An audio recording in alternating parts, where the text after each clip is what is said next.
One mic. All I need is one mic. What's the name of the show? One mic with Big Mike.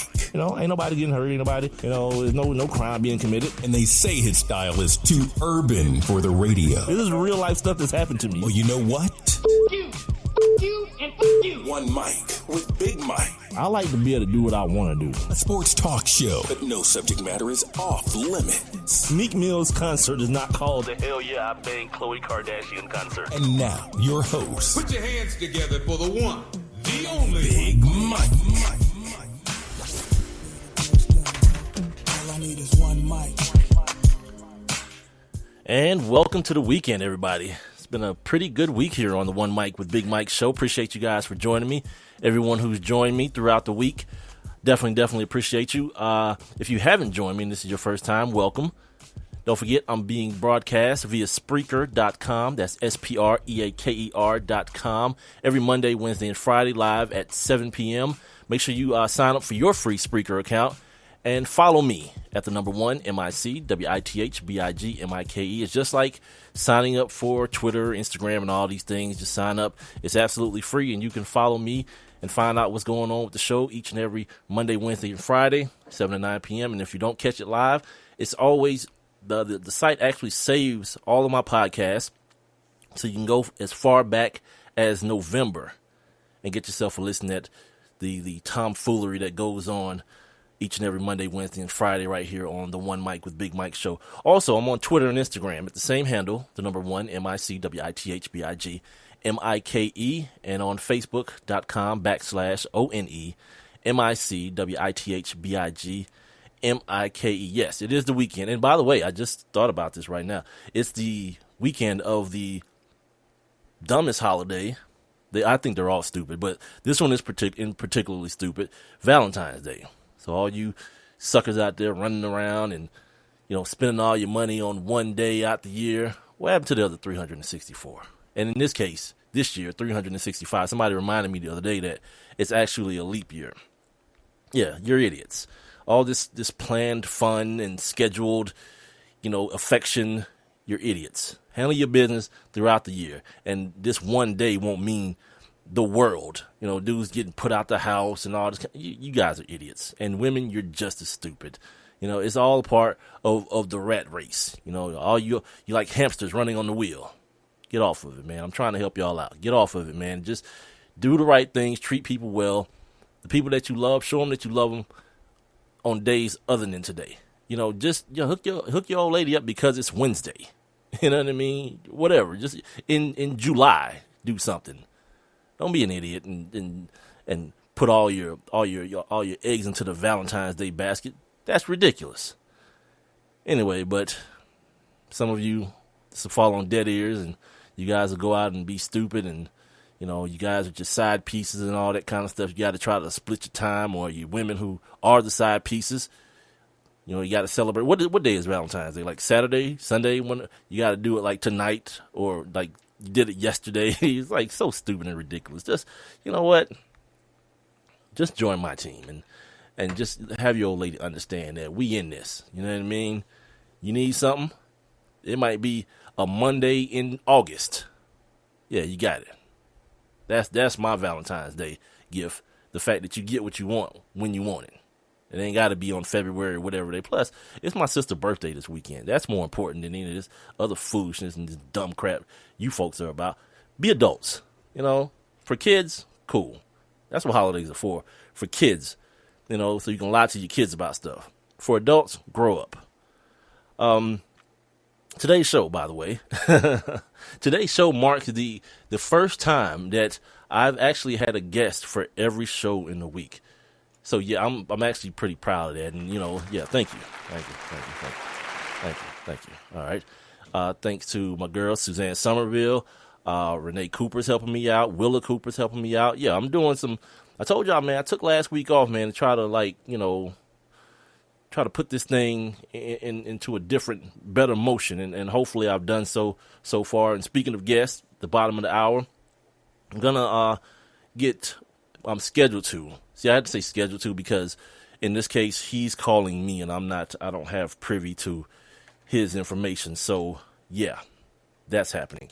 So I'm scheduled to talk to Byron Chamberlain, people down here in Atlanta where I'm at. People down here know who this is. He's a former member of the Denver Broncos, 2-time world champion on those John Elway-led teams, those Terrell Davis-led teams. Went down to, I think it was Miami, right? And then pushed it in against the Falcons in his second Super Bowl win. The first one was against Green Bay, and then the second one of the back-to-backs was against the Atlanta Falcons. I'm sure the people here in Atlanta remember that one quite well. And the one you guys want to blame all on Eugene Robinson, like that's a thing, but whatever. So yeah, he'll join me at the bottom of the hour, and we're going to talk about his experience in the football, in football as a champion. We're going to talk about, every time I get a football player on the show, you guys know if you listen to the show, I got to ask him about, some of the heavier issues, the concussions, the performance enhancing drugs and things of that nature. So we'll have a good time, and we'll get into some things and hopefully learn a little bit and get some additional perspective from a guy who's been there, done that, and actually see what he's been up to since retirement. Seeing as though we'll have a guest at the bottom of the hour, we'll not do On This Day at the bottom of the hour. We'll do our daily feature On This Day, where we take a look back into the history of sports and try to bring a little education to the show with our daily feature On This Day, some historical stuff. Speaking of, too, guess what else? It's like the second week in February. Of course, it's Black History Month. Like, I'm not a big subscriber to the whole, like, in 2016, the fact that people feel like you need a month in order to celebrate your heritage, to me, is another thing is beyond my comprehension. And the vitriol that people have when people, like, someone posted yesterday on I don't know what it was, Facebook maybe, like this gory picture of a massacre from back in the day. It was a black and white picture. I think it was like black people who got burned to death. It was very, very see, let me pause real quick, because I've got a new friend, Renee, right, who's helping me out with getting interviews for the show and everything. And she just I don't know if she tweeted me or if it was a instant message. Renee, you can get into the chat room is live, it's interactive. You can, if you're listening to the show, it's a little thought bubble. Just click on it. You'll be in the chat room, and I can see and I can reply to your comments on the actual console that I'm broadcasting on. Now, she asked me, what do I have against Valentine's Day? I'll get back to that in a second. Let's get over Black History Month first. So this person posts this picture, and the caption was, and you wonder why we need Black History Month. What, so I need Black History Month to know black people were treated like crap in America for centuries? Nah, hell no. You know what I mean? It's one of those antiquated things that people say are done just because they've always been done. And then additional foolery happens when people say, I'm just pissed off that Black History Month is in the shortest month of the year. Well, all right, here's some real black history for you idiots. The black man who came up with the concept of Black History Week is where it initially started, was in February. And then once it was extended within the same month that the week was. It just happened to be February. It's not this overriding conspiracy where the white man was like, okay, we'll do it, but just make sure it's in February. It's like, stop looking for the Klan up under every rock. You know what I mean? It's 2016, man. Let's try to be a little bit more progressive about things and not be the people who put the bullets into the guns of our enemies. You know what I mean? Like, every time I see a story about I saw something today on the campus of Texas A&M. I guess there was a recruiting trip going on or something of that nature, or people were taking a tour, and some drunk-ass hillbilly yelled out the N-word. All right, cool. Whatever. You know what I mean? Like, entertaining ignorance is not really, in my repertoire. Like, I'm going to allow you to be stupid. You know what I mean? Because we're in America, you have a right to be stupid. See, the difference in now, I saw something more on Twitter, I think, the other day, where I guess it was, what was being said, if a white man wants to lynch me, in 2016, if a white man wants to lynch me, that's his problem. If in 2016 a white man has the right to lynch me, well, that's my problem. You see what I'm saying? And it's a difference. Yeah, if some white boy run up on me right now, yeah, he gonna catch a hot one, a couple of them, as a matter of fact. This ain't 1945 no more, cuz. So you can say what you want to. Like, I'm a grown man with responsibilities. I don't have time to be into no foolishness.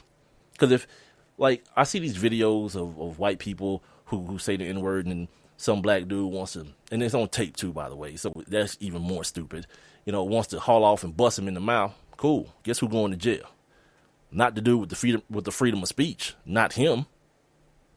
Yeah, just be smart, man, and stop arming people with words. 'Cause that's all you're doing. You're being a third grader. Oh, he called me a name. Shut up. All right, now back to Renee. What do I have? Okay, Valentine's Day is stupid. Because once again, all holidays are stupid, basically. You know what I mean? I'm really at the point where, like, the only people who should have birthdays are the people who gave birth. It's like, what did I do? I just showed up. You know what I mean? It wasn't no effort on my part. I just, nature happened. 9 months was up, and I had to do something. I didn't really do anything worth celebrating every year. Like, if anything, my mom deserved 2 birthdays for me and my sister. But but Valentine's Day and holidays, it's like planned fun, planned unions, planned emotion. I don't need that in my life. You know what I mean? My woman know. She know what the real deal is. I don't have anything. Now Renee's in the chat room. Okay, I don't have anything against celebrations per se. I have something against. Hey, everybody, on next Saturday at 2 p.m., let's have a spontaneous celebration. That's ridiculous. That makes absolutely no sense whatsoever. If you want to celebrate something, but celebrate the right things. Like people who celebrate like 1-year-old birthday parties. Why? It's an excuse. It's an excuse for grown people to get drunk, and they use the kids as an excuse. You know what I mean? Because a 1-year-old don't remember no damn birthday party. You're not having a party for some 1-year-old. But anyway, I'll continue to set the show up. I digress. So we'll talk a little NFL today, like I mentioned with Byron Chamberlain. We'll also talk a little bit about some of the troubles. Like, it's officially the offseason, boy. People getting accused of rape, people beating folks up. LaShawn McCoy, actually, the kid that got accused of rape for the New York Giants, no charges will be brought against him, but then he still got to worry about Roger Goodell, so that's a whole nother situation. And I got a bone to pick with a guy named Gary Myers. You might not know who he is. I think he writes for the New York Post, but he's a Hall of Fame voter, and he said something today that it should cost him his damn vote. We'll talk about it here coming up in the show. Where else we got? We got some NCAA stuff. This University of Tennessee situation with these sexual assaults, it's really, really sketchy.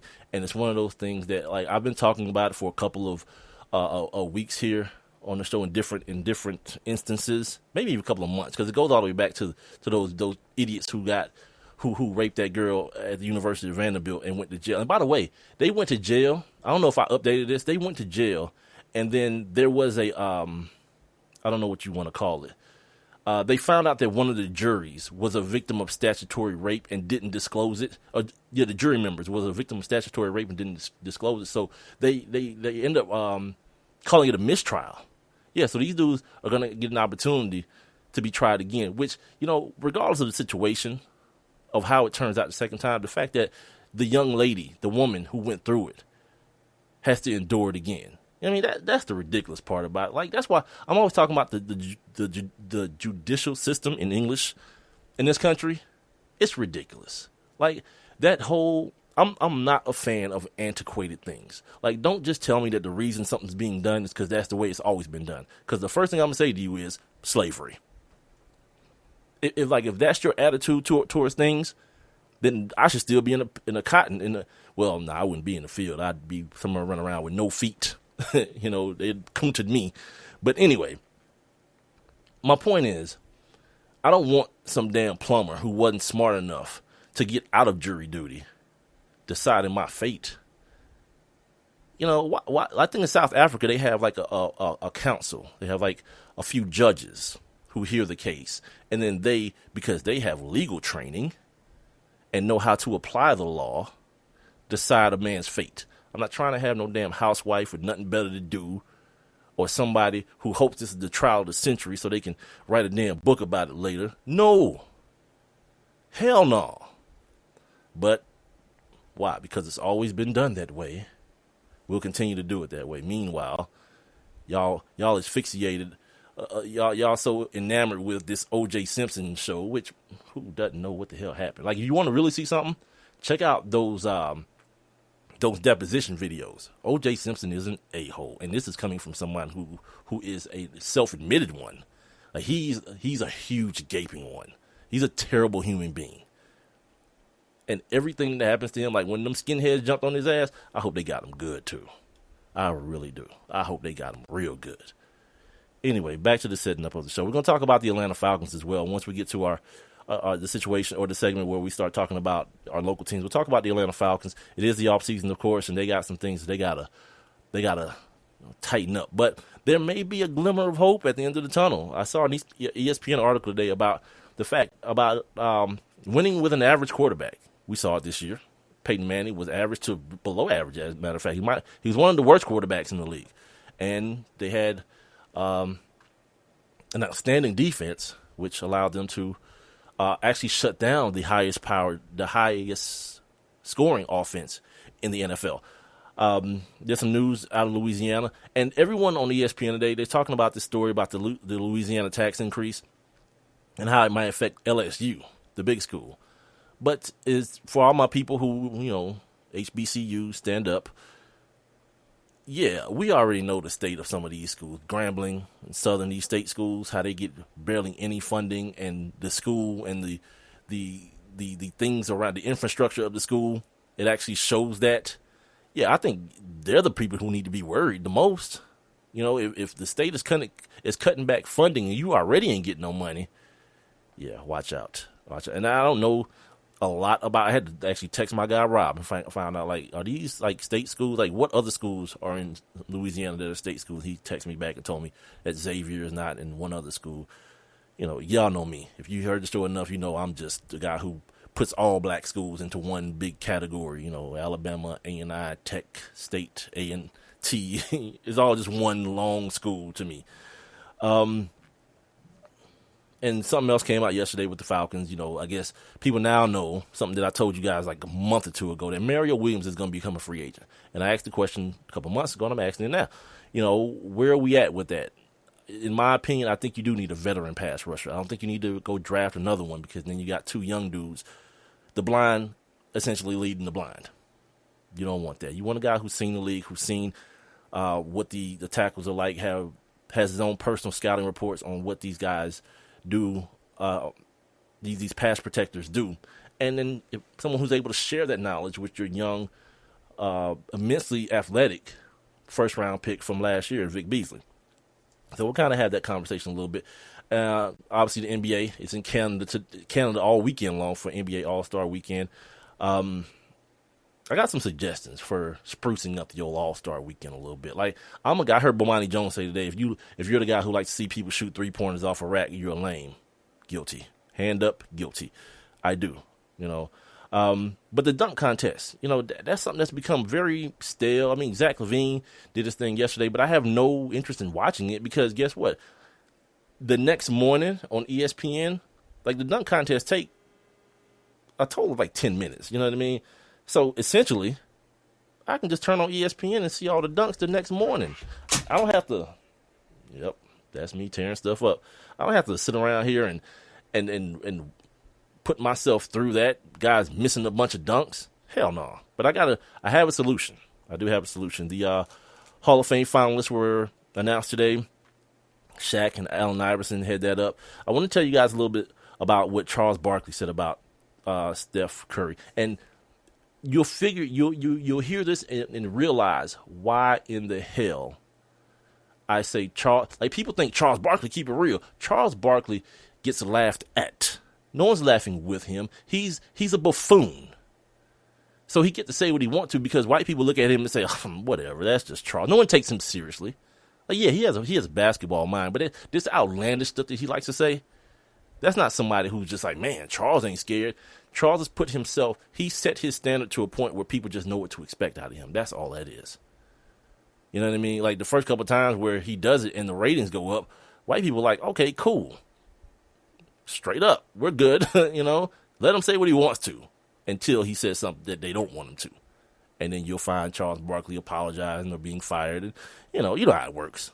It is what it is. Speaking of that stuff, there's a story that I didn't get the chance to talk about. The first full-time woman coach has been hired by the Buffalo Bills. And there was a local radio host in Cleveland, I believe, that had some thoughts about it, right?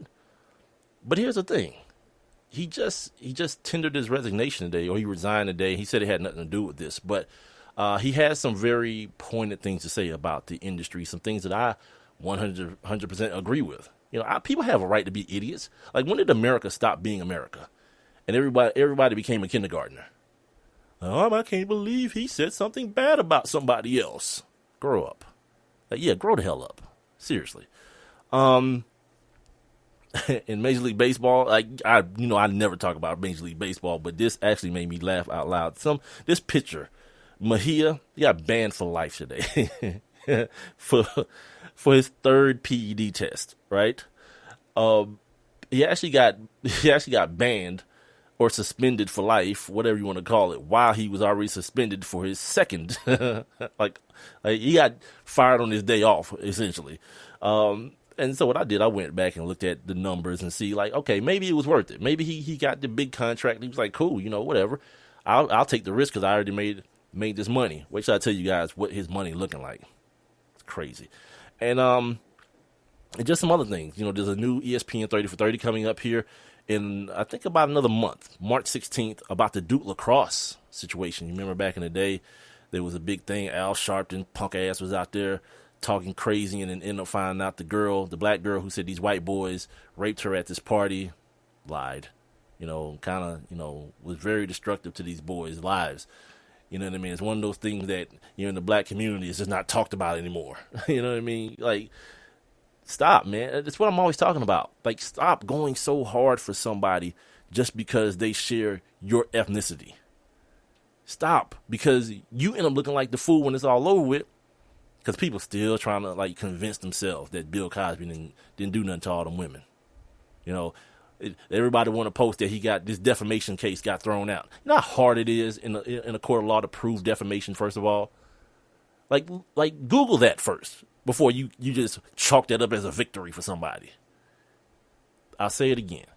50 people from 50 different walks of life ain't never in the history of ever said the same thing about the same person and it be false. See, you wanted to be false because he's Dr. Huxtable. But you close your ears, children, earmuff it. Yeah, Dr. Huxtable was a fictitious character. And the dude that plays him is a dirty crotch old man. I want to talk to you guys about Jackie Robinson West, the Little League team. They're back in the news. It's hard for me to say they're back in the news. It's not them. They're not back in the news. The adults involved with the team are back in the news. I had a homeboy's friend tell me a long time ago. He said, Mike, it ain't the employees, it's the employers. That's the people who you really want to complain about. And he's right, especially in this situation. It's just LIG, man. You gotta let it go. You did something wrong. The title was stripped from you guys. It was embarrassing to some of the people involved, the adults, because I know kids are way more resilient than a lot of times we give them credit for. We want to treat our kids like they're fine china. Man, they bounce back like round ball. And we got to talk about the I don't know how you say, is it Zika? The Zika disease in Rio. Let me tell you something, man. Rio, Brazil has to be like the devil's playground. There's no way possible that you can experience or that many beautiful people in the world can exist in one place, and the place be so infested with things like HIV and poverty, and now Zika, which will I think it affects women horribly, in reproductively. You know what I mean? Your lady parts, and your Hope Solo was like, I ain't going, I'm good. You know what I mean? And I think Sonia Richardson, the sprinter, she's like, yeah, I don't care. It's the Olympics. I gotta go. Yeah, you wouldn't be if you was my woman. Now we're gonna have to, Yeah, there'll be a situation about that.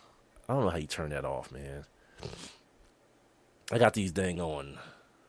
That's that Facebook stuff beeping. God, somebody needs to help me with this Facebook. I don't know.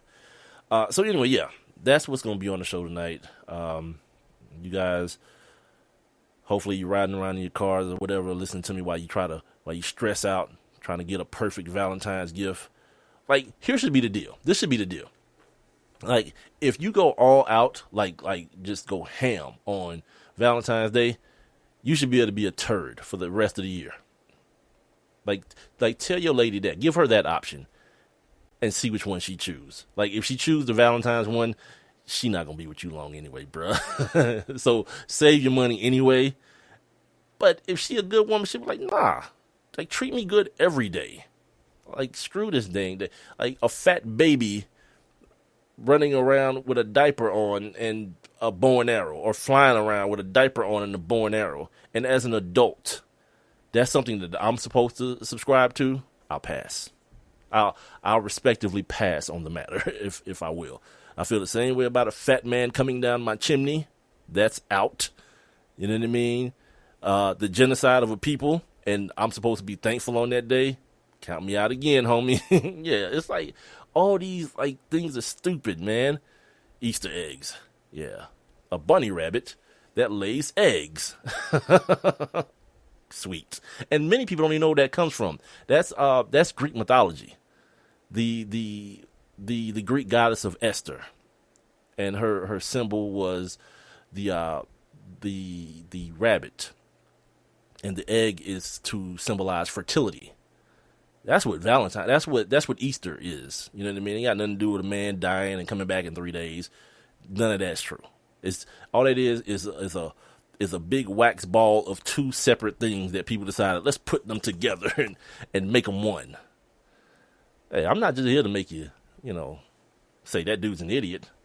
Sometimes I in the back of that back last little corner back there, yeah, man, it's some important stuff. It's some like Jeopardy type stuff. Like if I ever go on Jeopardy and they ask like, where did Easter come from? They probably wouldn't do that on Jeopardy because you got to answer in a question. But you get what I'm saying. One of those smart shows that no one watches. Yeah, I have the answer to that question, and I'll be done for the rest of the show. Period. So yeah. Oh, also, trying to get T.J. Duckett, former NFL running back, former Michigan State running back. We know him here in Atlanta. He was one of the D's in the DVD backfield. Dunn, Vick, and Duckett, or maybe it was Duckett. Seeing as though Warwick Dunn ain't trying to come on the show, let's just call it Duckett, Vick, and Dunn. How about that? We're trying to get him on the show on Monday, talk to him about some college football, talk to him about the process. Same way we did with Ben Troop on Wednesday. Talk to him a little bit about the process of getting ready to transition from college to the pros. I want to ask him about the where the running back position has gone, the devaluing of the running back position. See my man. See, you know what I love? I love when people are early. You know what I mean? It especially black people. Because of that stereotype. My man, Byron Chamberlain, he's calling in early. You guys can't hear him right now. I can hear him, but you guys can't hear him. So what I'm going to do here, I'm going to go ahead and take this break. I'm going to come back, talk to two-time Super Bowl champion Byron Chamberlain. We're going to talk to him about playing with John Elway. Going to ask him what he sees Peyton Manning doing coming up in the future. Of course, I got to ask him. It is the NFL, so I got to ask him about PEDs. I got to ask him about head injuries and things of that nature. And in the midst of all that, we'll goof around and have a little fun. We'll do that right here next on One Mic with Big Mike. Don't forget, follow me on Spreaker at the number 1 MIC, WITHBIGMIK. Also on Twitter and Instagram at the number 1 MIC, WITHBIGMIKE. And I'll be right back. I heard on the news about that 5-year-old who found his uncle's gun. The kid didn't know it was loaded. I heard on the news about that 14-year-old girl who was bullied online for like a year. She couldn't take it anymore, so she got her dad's gun from his nightstand. I heard on the news about that guy who broke into someone's house, stole a gun from the hall closet. He accidentally shot his cousin in the head. She killed herself. And later, killed the owner of the store he was trying to rob. If you own a gun, you have a full-time responsibility. When you aren't using it, be sure it can't get into the hands of curious children, troubled teenagers, a thief, or anyone else who might misuse it. Your family, friends, and neighbors are all counting on you. Remember, always, lock it up. For more information on firearm storage safety, visit ncpc.org. This message brought to you by the National Crime Prevention Council, the Bureau of Justice Assistance, and the Ad Council.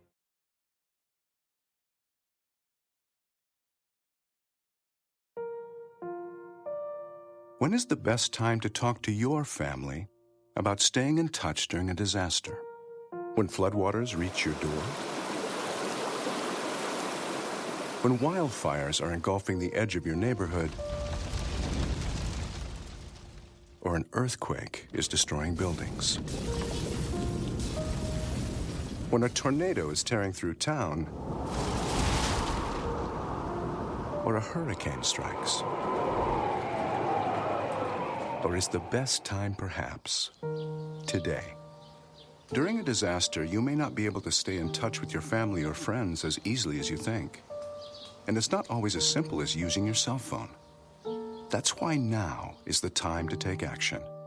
Go to ready.gov/communicate and make your emergency plan today.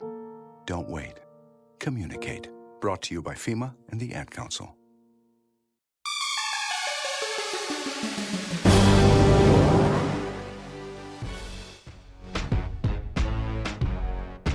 I probably need to turn my mic on. Thank you and welcome back to the One Mic with Big Mike show right here on Spreaker.com, being heard every Monday, Wednesday, and Friday at 7 p.m. Don't forget to follow me on Spreaker. Sign up for your free Spreaker account and follow me on Spreaker at the number 1, MICWITHBIGMIKE. Use that same handle for my Twitter and my Instagram, and also follow me, or I guess like my Facebook page, facebook.com/ONEMICWITHBIGMIKE. And as promised, well, I guess I ain't really promised. I kind of just hoped.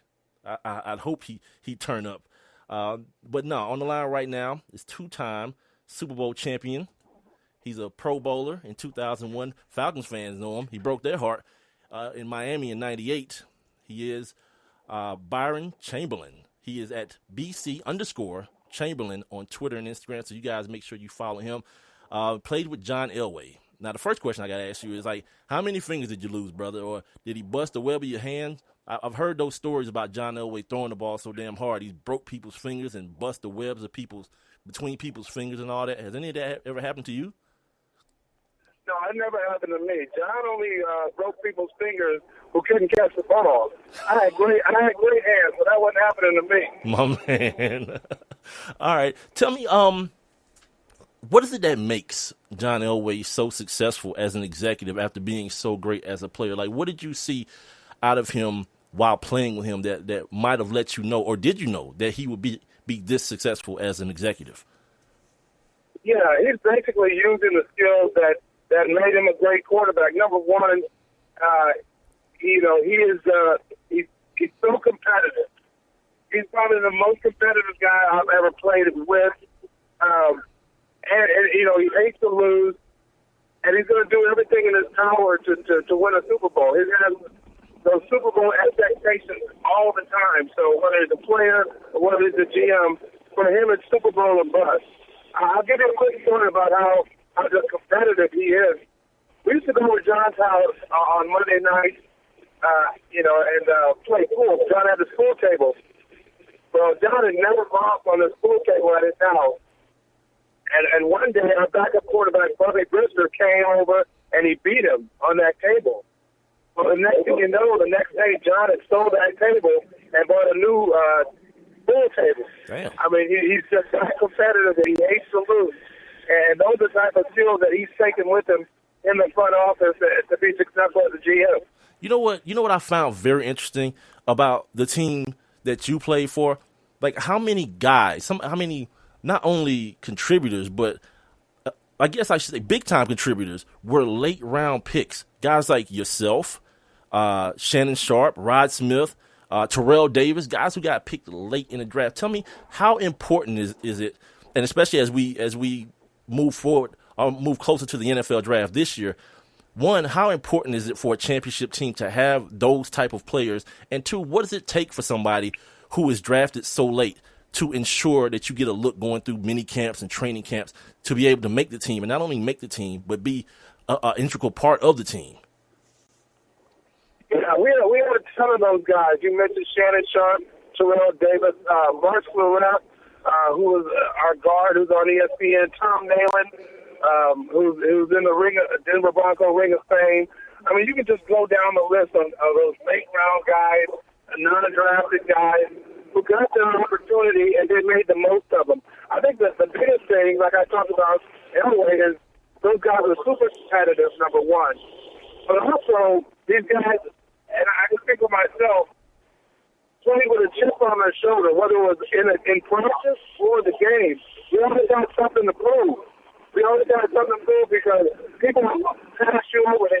They looked over you. They said you couldn't do it. They thought you couldn't do it, and they picked someone else. So you always kind of had that chip on your shoulder that I'm going to show them. I'm going to show them what kind of player I am. I'm going to show them what kind of competitor I am. And the only way to do that is to make the team or to go on and make the Pro Bowl and eventually win Super Bowls. And that's kind of your, I told you so. I told you shouldn't have overlooked it. We had a lot of those guys that had that same kind of mindset that I'm going to go out there and I'm going to prove to everyone out there in the NFL, prove to everyone why they shouldn't have overlooked me in the draft. He's Byron Chamberlain joining the show tonight. He's a two-time Super Bowl champion tight end with the Broncos in 98 and 99, also a Pro Bowler in 2001. Make sure you guys are following him on Twitter and Instagram at BC_Chamberlain. We'll also talk to him a little while into the interview about the world football development in the UK, as well as ProDayExperience.com. Getting back to John Elway and kind of bringing what your experience was with him into the present as we talk about Peyton Manning. Now, John Elway, he finally got over that hump in 98, winning that world championship, but decided because of the makeup of the football team that he could make another run at this thing and ended up winning back-to-back. You were one of the guys who benefited from that and contributed to that. Everybody thinks Peyton Manning is going to walk away. I'm going to ask you, do you think this current Denver Broncos team, let's assume that they do re-sign Von Miller. Let's put that in the bag right away. And is this team constructed in a way where you can see them and Peyton Manning coming back and making one more run at it and possibly repeating? You said one of the keys to the Broncos making a run. Definitely re-signing Von Miller, re-signing some of the other guys on the Danny Trevathan is a free agent. Right. Brandon Marshall is a free agent.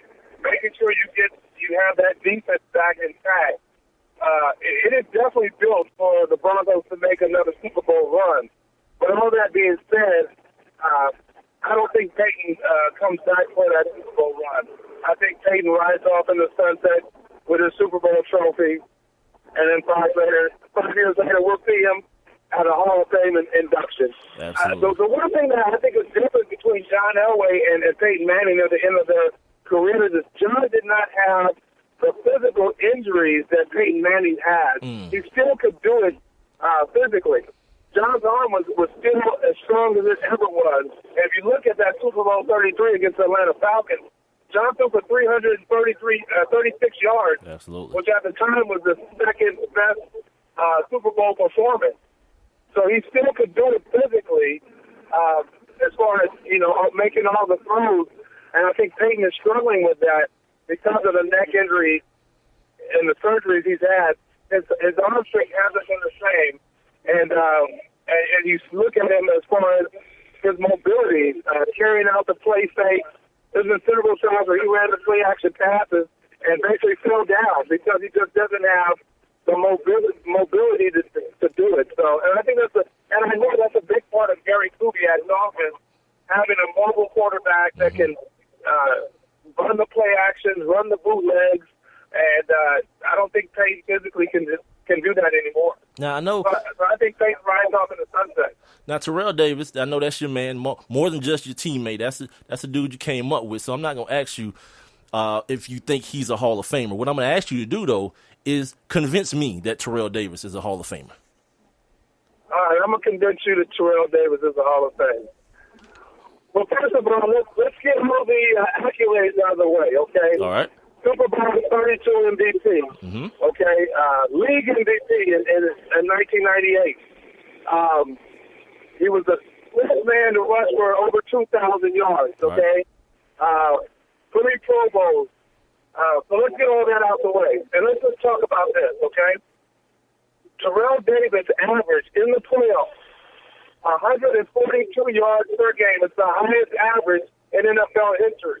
And to me, that's where you make your name, and that's where you make your mark in these playoff games. You're playing against the best of the best. Absolutely. In the playoffs, and you're going. Everybody's fighting for that Super Bowl championship, that Super Bowl trophy in the playoffs.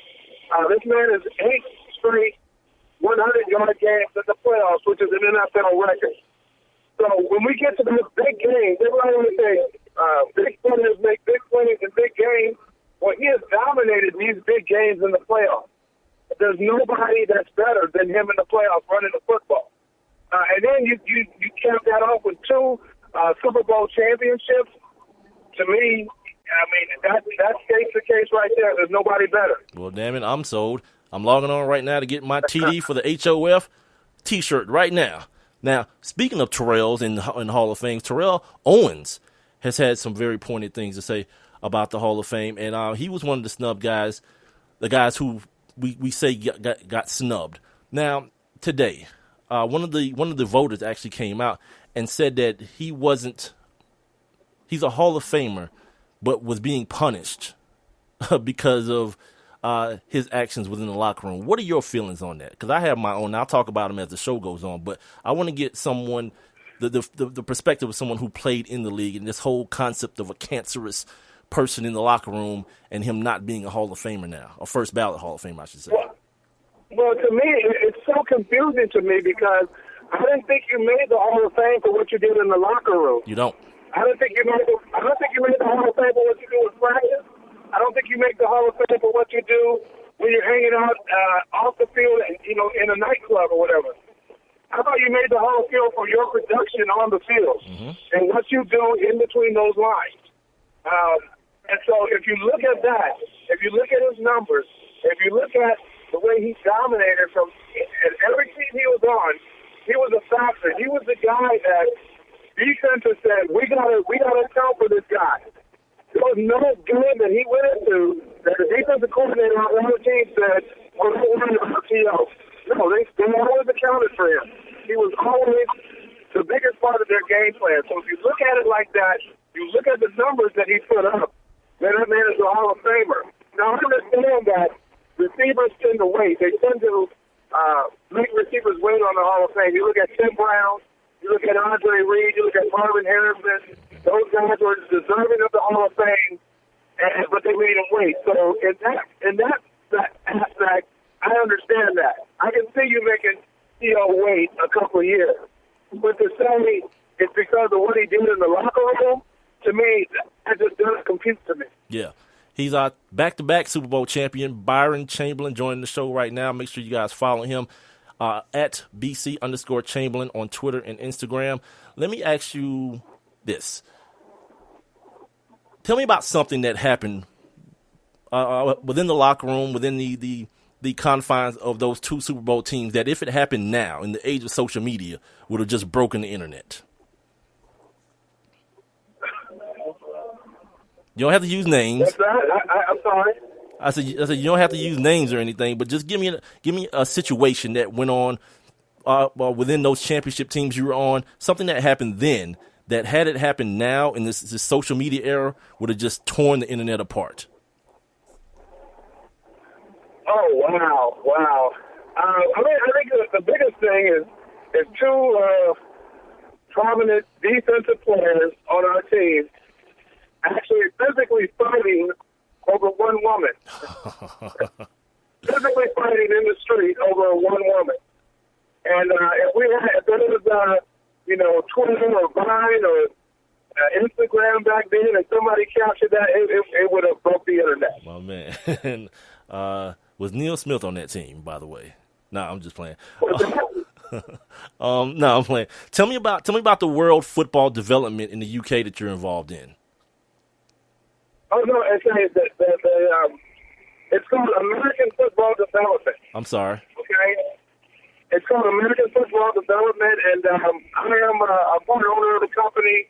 And what we're doing over in the UK, over in the county of Kent, and we're spreading out. We got some things going on in London as well, and we're going to actually take over the whole UK. But what we're doing is we're spreading the game of American football over there. We're going into schools, elementary, junior high school, this whole big grassroots push to expand the game of football, to make it a global game. The other thing that we've done is we've secured a partnership, a relationship with the Jacksonville Jaguars to help spread their brand of flag football. They call it Jag Tag. And we're helping them spread that as well. I think they're trying to help build their fan base over there, just in case they decide to move to London. So we at American Football Development, you can find us at AFD Limited on Twitter. You can find us on Facebook, AFD Limited. And like I said, we're just trying to grow the game of American football, grow the culture, the true American culture of American football here in the UK. All right. How prevalent do you feel like Peyton Manning, the Al Jazeera documentary In the Darkness, I think is the name of it, came out a couple weeks ago, and Peyton Manning was named as one of the players who was suspected of being, or not suspected, someone accused his wife of receiving shipments of HGH, and people just kind of put the dots together that Peyton Manning at the time of his neck injury was taking HGH. I want to ask you, how prevalent do you feel that human growth hormone usage is in the NFL today? Oh, man, I really don't think, I don't know. I really don't know. My honest answer is I don't know. But it's one of those things I think if athletes can get an advantage, they're going to try to take every advantage they can possibly get.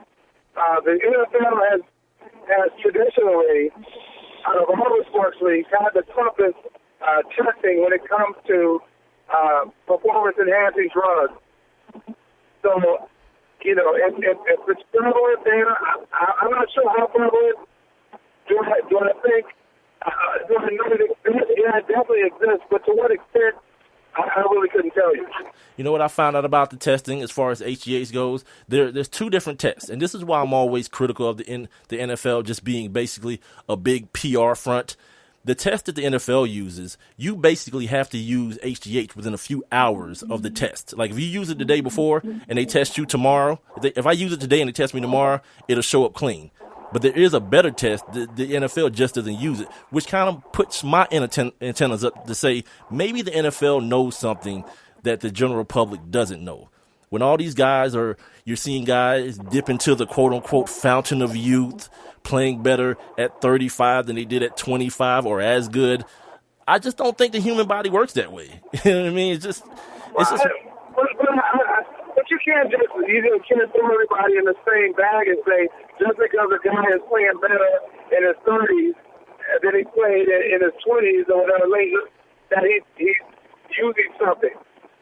And the other thing too is you can use any drug you want to use. It's not going to make you a better football player if you're not a good football player to begin with. I agree. It just doesn't work that way. Everybody talks about, I don't know, when Barry Bonds and all these other guys in baseball hitting all these home runs, and everybody's contributed to performance-enhancing drugs. Well, performance-enhancing drugs, it's not going to help you hit the curveball if you can't hit the curveball. Right. Just throwing everybody in that bag and say, well, this guy is playing well.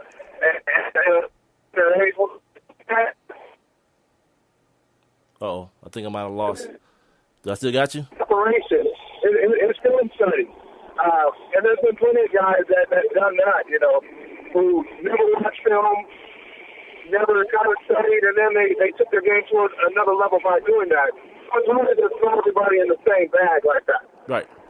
This past Christmas, a movie, Concussion, came out starring Will Smith. I saw a lot of the comments from some of the local chapter of the NFLPA here, the retired guys, and a lot of people were very traumatized, it seemed like, and taken aback by the movie and the things that they put their bodies through and the things that they were fearing would happen to them. I don't know if you saw the movie, and if you did, even if you didn't, like, do you have any reservations moving forward into what's now the second chapter of your life, based on the things that you put your body through, you put your brain through during your career? No, I don't. The only thing that I wish would have happened is I wish that information about CTE and concussions and what the league has known for a long time, I wish that information was disseminated to the players before we got into it. I wish they came to you, when you signed your contract as a rookie and said, hey, here's some of the possible injuries that could occur, and this is some of the things that you could face as a possibility of playing this sport. And that's the only thing. I think I've done a good job of taking care of myself when I played. And I had my share of concussions. To me, they're inevitable in the sport of a professional football. But I hope and pray that when in my later years that I'm fine. But would I have made a different decision? Would I have made a different choice? I don't think so. He's two-time Super Bowl champion tight end. We got a couple more minutes with him. He is Byron Chamberlain. Follow him on Instagram and Twitter at BC_Chamberlain. I'm sorry, I just had a little brain fart there for a second. Okay. The Pro Bowl. You're a former Pro Bowler, and at the time when you were in the Pro Bowl happened after the Super Bowl. So when you guys won your Super Bowl, you got to show up in Hawaii. Everybody's like patting you on the back, congratulating you. But Roger Goodell decided, everybody in every week of the season has to be thinking about some sort of football game, and he decided to move it from after the Super Bowl to the week before, which disqualifies obviously the guys that are playing in the game. But what's starting to happen now is guys are just like, you know what, forget it, I'm not playing. And to the point where this year they had to go 8 deep at the quarterback position to find a Pro Bowler. Is it time to just get rid of the Pro Bowl, Byron? No, it's something more back like it was. To me, the Pro Bowl was a reward. It was a reward to go to Hawaii, to be one of the best. Like you said, it was played after the Super Bowl. So we, you wanted to do that. You wanted to go to the Super Bowl and be proud of by your peers. When you won the Super Bowl and you came to the Pro Bowl, you stuck your chest out a little bit. Right. And so, and the guys, we just did it. We just did it. So I like to see it like that. The other thing that I like to see about the Pro Bowl is make guys play. When we played in the Pro Bowl, we played. I mean, it wasn't physical as a we're going to take the game or whatever. But we did still play tackles. Now I remember I might have lost Byron. Gee whiz. We were just getting into the good stuff about the Pro Bowl and all those fun things that the scrimmage where they don't even take. Yeah, we're breaking up. We'll go ahead and hey Byron, we gotta let you go, brother. You got a bad signal. You're breaking up, but I definitely appreciate your time, my friend. And hopefully, man, we could do it sooner than later, my man. I appreciate you taking the time out to join us tonight. That's Byron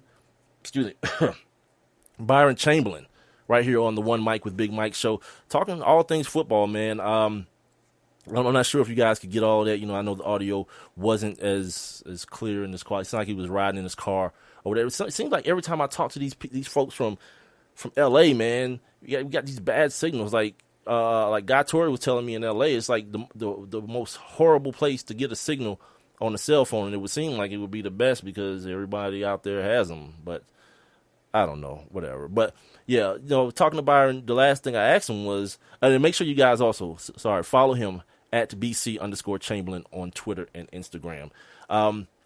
one of the final things I was talking about this Pro Bowl situation. It's just getting ridiculous, and I kind of have a solution to the whole thing. You know, right now we're in a situation where we've got the NFL honors awards, right? So we just have these guys come up on stage, give them like a medal or you know, something, trophy, or you know, whatever, you know, honoring them for being in the Pro Bowl. Move it back to after the Super Bowl so you can honor the Super Bowl champions as well. You know what I mean? And just run it like that. Just make it an award. It doesn't have to be a game, because football is not the type of game where you can play in the manner that they're going to play this NBA All-Star game. Like, the NBA All-Star game is probably the best All-Star game, which is essentially being the skinniest kid at fat camp. You know what I mean? If you had to choose between the three major sports, baseball, football, and basketball, well, basketball probably is where you would lie your head at as far as the game, because it's at a certain point in every All-Star game, it starts getting a little competitive at the end. Like, I haven't watched a Pro Bowl in so long, it's not even funny, because I'm not going to sit there and watch a glorified walkthrough. I'm kind of good on that. You know what I mean? As much as I love to watch football, I was telling somebody the other day, I watch good sports. You know what I mean? I'm not just watching sports to be watching sports. That's part of the benefit of doing this in the format that I'm currently doing it in. You know what I mean? Because, like, if the Hawks are bad, I don't have to watch the Hawks, because guess what? I don't cover the Hawks every day doing local radio anymore. I have to watch the Falcons if they're bad. If the Falcons start getting blown out like they did against Carolina, you know what I do? Straight to the red zone, homie. You know, no problem. I'm good. I can get on here and talk about the topical things that matter in sports and in life, and do it my way. So now that I don't, like, I'm the crazy cat that's up at 1:30 in the morning so I can watch Steph Curry and the Golden State Warriors. And thank God they're so good, because they don't play him in a lot of fourth quarters, so I can just, you know, turn the TV off and, you know, call it a day.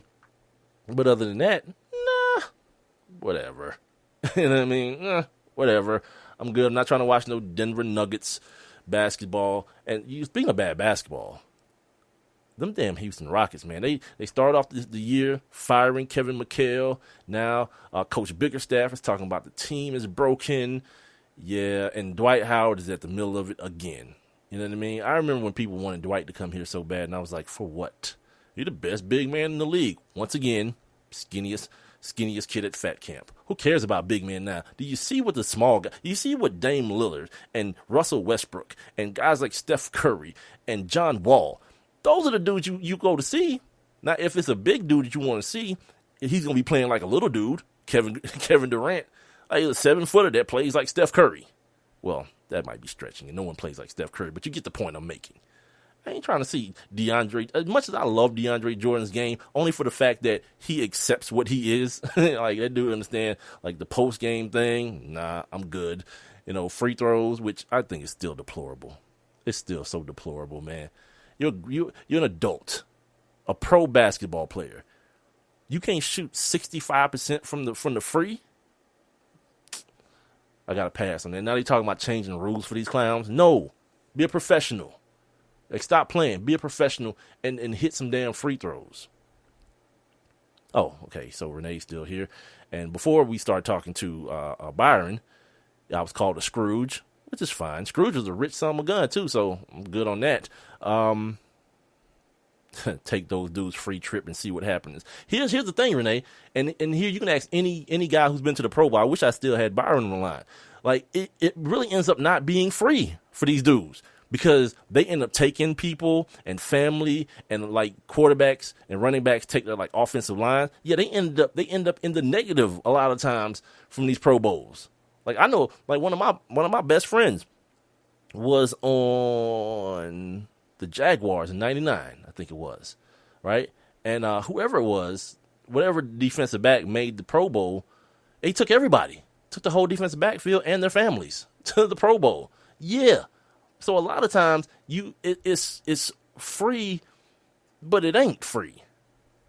And then here's the other thing too, with dudes now, the money that they making. Come on, that's why so many dudes are turning it down. They making so much money. It's like, if I want to go to Hawaii, I'll go and not be around a bunch of the same dudes I was around all season. I'm always with that. Like hanging out with coworkers, never my thing. Yeah, I have to work with you, not play with you. No, that didn't sound right. Anyway, it's One Mic with Big Mike. First hour down, 1 hour to go. When I get back, I'm gonna talk. Well, we got to do On This Day first. And then we're going to get into some of these other NFL stories. And I got to talk about what's going on the campus of the University of Tennessee. It's very, very disturbing stuff. And it may be a bit of a downer for a Friday, but guess who doesn't care? Yeah, this guy. We'll be back after a short break right here at One Mic with Big Mike.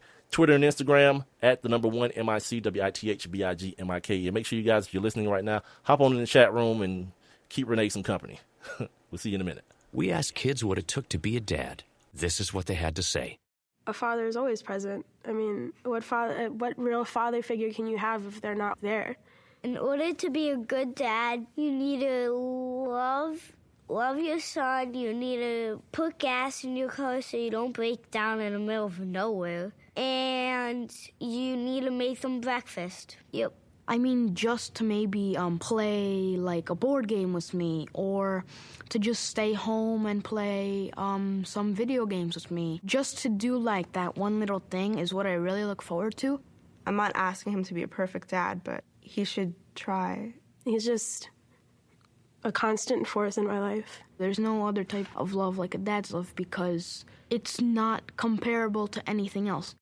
Take time to be a dad today. Call 877-4DAD-411 or visit fatherhood.gov. Brought to you by the U.S. Department of Health and Human Services and the Ad Council. Hi, this is Terry Crews, actor, former football player, game show host, father of 5, and all-around big dude.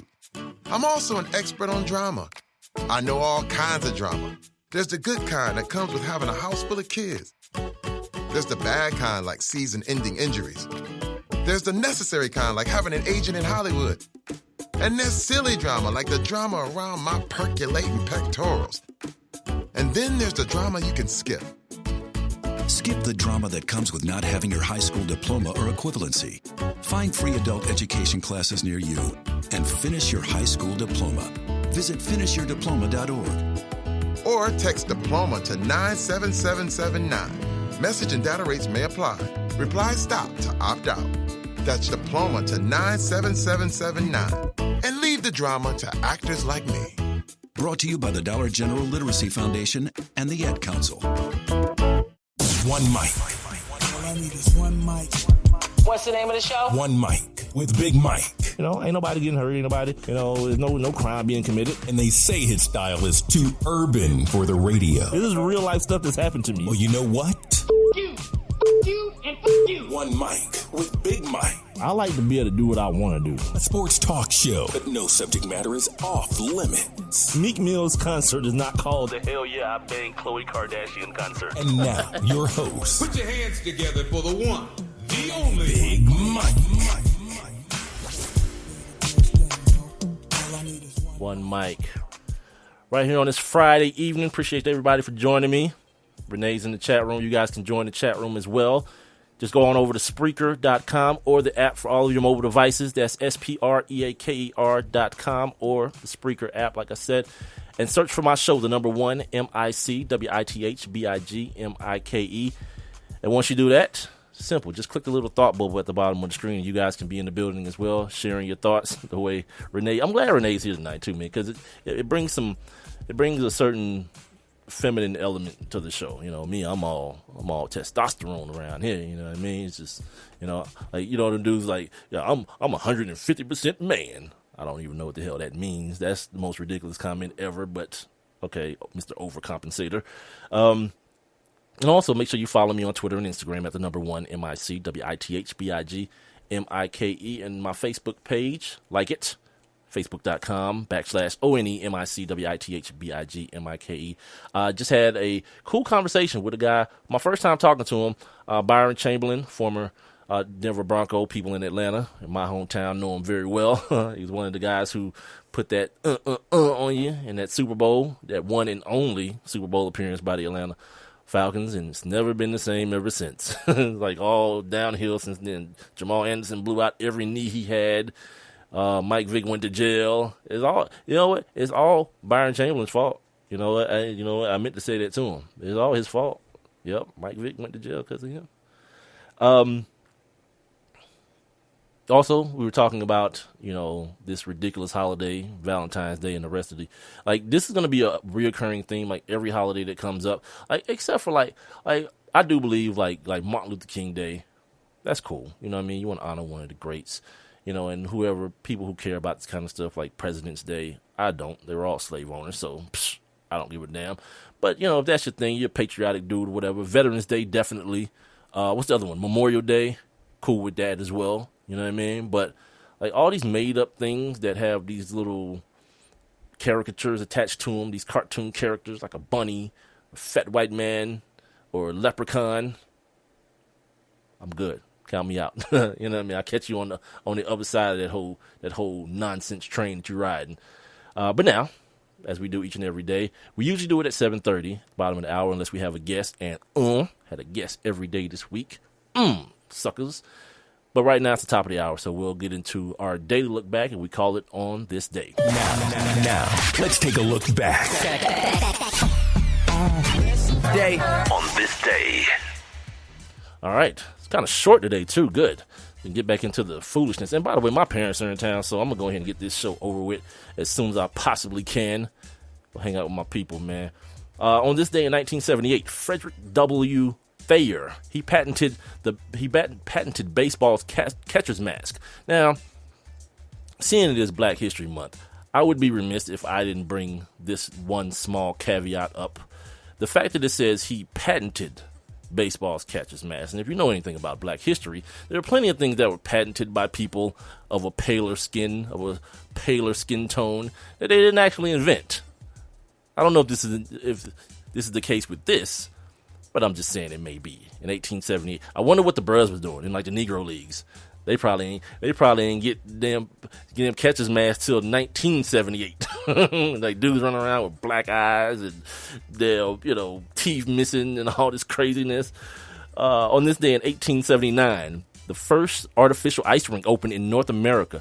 It was at Madison Square Garden in New York City, New York. On this day in 1982, the great one, Wayne Gretzky, he tied the NHL record for points in the season when he got his 153rd point on this particular day. On this day in 1989, same guy, the great one, Wayne Gretzky, got his 45th career hat trick and achieved a 40-plus goal season for the 10th time in his career. I don't follow hockey, but the one dude that I do know in hockey, if I don't know nobody, I know Mario Lemieux and Sidney Crosby and Patrick Kane and guys like that, but as far as the great guys, Wayne Gretzky, man, it's the Jordan of hockey. And finally, on this day in 2002, baseball owners approved the sale of the Florida Marlins, who are now the Miami Marlins, and the Montreal Expos. Yes, kids, there was another baseball team in Canada. They are now the Washington Nationals, and Bryce Harper's guys and Jordan Zimmerman's guys and all those guys. And that is your Friday, your end of the week edition of On This Day. I told you it was very short and to the damn point. God. Yeah. See, Renee's not going to let this go, this whole holiday thing. Well, my Santa is Black TJ Duckett. He was Santa for some kids. See, all that is cool. It's for the kids, yeah. Like I say, holidays are an excuse to lie to kids and make them feel better. Yeah. That's cool. But if you're a grown-up and still running around here with that foolishness, stop. Be just that. Be a grown-up. And at a certain point, stop lying to your kids. You know what I mean? Your kids need to know the value of a dollar and where those gifts come from, for real, and what you had to do to get them. And hopefully the people I'm talking to are people who worked to get them and not stole or poisoned your community, and, you know who you are. So yeah, I told you guys I wanted to talk about this University of Tennessee thing before the show got along the way, because there's plenty of football stuff I could talk about, LaShawn McCoy and all this kind of stuff. Stuff that you've heard all day on ESPN and these places. And there really are no opinions to be had about the LaShawn McCoy thing. We'll find out what happened. You know what I mean? They say he got into a fight with some policemen over a champagne bottle. If that's the case, sucks for you, dude. You know what I mean? Sucks for you if you still trying to play hard and you're a multi-million-dollar athlete and you still trying to be, thugging in the street. Fine, cool. But if not, we'll find that out as well. So there's nothing really much more to do about that. Of course, I'm going to talk about our local teams, but first I want to talk to you guys about what's been described as an epidemic throughout the college campuses in this country, and it doesn't just it doesn't just land in the lap of athletic departments or athletes. There is a part of this discussion that moves forward with fraternities and people in that realm as well. But for the sake of this discussion, since this is I do the air quote sports show, we're going to talk about the athletic part of it. And I kind of mentioned it a little bit yesterday, the failings of a lot of the people involved, and it starts with the top, the people who control the money coming into the organization or coming into the universities. They're also the same people who are tasked with protecting the reputation of the university. And if I've never heard a conflict of interest, I'd like to say I have now. You know what I mean? Like that's a position that no one should be in. And I think it's very, very ridiculous, because what happens is, first, let me be the professional or try or make an attempt to act as though I am, and kind of give you guys, fill you guys in on what's happening if you didn't hear the show yesterday. 6 females are actually suing. See, I don't know how to stop that from happening at all. Are actually suing the University of Tennessee and alleging that they were, one, sexually assaulted on the campus, and that the environment and the way that their claims were treated was unfair. It says here in this article via vicesports.com, on Tuesday, 6 women filed a civil lawsuit against the University of Tennessee, stating that the school has quote-unquote intentionally acted by an official policy of deliberate indifference to known sexual assault, end quote. It goes on to say, according to the lawsuit, the university had known about and itself created a long-standing, severely hostile sexual environment of rape by male athletes, and in quotation marks it says particularly football players, that was condoned and completely unaddressed by high-level administrators and people within the athletic department. The women believe officials interfered in disciplinary hearings against the men they reported, maintained a culture in athletics that encouraged drinking and drug use, and steered players toward the use of a particular type of hearing that is only available under Tennessee state law, and which the women say violates Title IX. Now, I went to school in Tennessee. I went to Tennessee Tech University, which is a part of the University of Tennessee. It's under the University of Tennessee umbrella. The women list allegations of sexual misconduct by male athletes going back to 1995. This includes multiple players who were charged with rape, some with domestic violence, and others for sexual harassment. A Super Bowl winning quarterback is among them. And if you guys don't know the story of Peyton Manning placing his genitalia upon the head of a female, equipment manager or part of the medical staff at the University of Tennessee, yeah, that happened. Yeah, that actually did happen. Now, talking about this rule, this unique law that's in Tennessee, it's called the Uniform Administrative Procedure Act, the UAPA. And what it actually is unlike any regular Title IX hearing, it allows only the accused perpetrators of sexual assault and not the victims to have the right to confrontation, cross-examination, and a right to an evidentiary administrative hearing. That sounds pretty one-sided to me. And again, that is a total, that's the definition of ineptitude, man. And when things like that are brought about, what happens is, even like I said yesterday, even if the person who's accused didn't do it, it looks as though something's being loopholed. And the obvious thing is, if the person did do it, it looks as though the person who it was done to is not being railroaded by a loophole. It's just a bad look, man, that things like this.